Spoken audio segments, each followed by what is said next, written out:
Bueno, gu bereztasuna taldea gara, Portugaleteko dantza talde folklorikoa.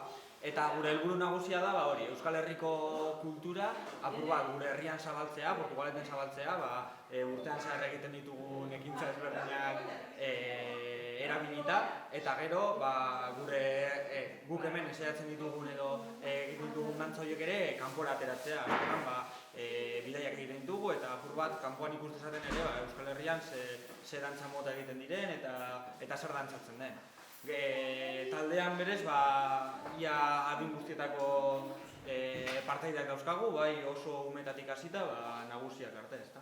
Bai, hori da, ume talde asko dauzkagu, 4 urterekin hasten dira eta, gero helduak ditugu baita, ezta?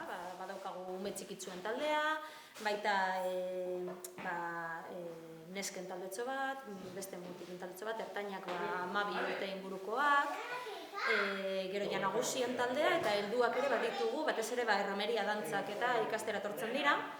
Eta, horiekin, zera esan duen moduan, gero dantzatzera ateratzen gara. Hemen dantzak ikasten dituzte, dantzak entzaiatzen ditugu, eta gero herri-zerri joaten gara gure dantzak erakustera. Gero musikari talde txiki bat ere badaukagu, eta, ezta? Hori da. Bai, normalean dantzatzen dugunean, dantzariak goaz eta musikariak. Eta gero, Portugaleten ere ekintza ezberdinak egiten ditugu. Alde batetik, txikien dantzaldia daukagu, aurten ekainaren 4an, izango da, ekainaren lehenengo asteburuan.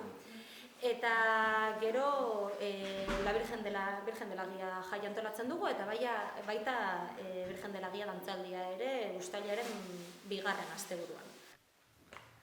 Niri dagokidana bintzat da, Portugaleten hortik musikariak egon badaude, eta niri dagokidana da animatzea musikariak hona etortzen eta apur bat animatzen gure dantza taldean jotzen, eta hori. Eta baita dantzatzera, ez du inporta adina, ez ezer, ez jakitea, gu hemen prest gaude irakasteko eta danerako.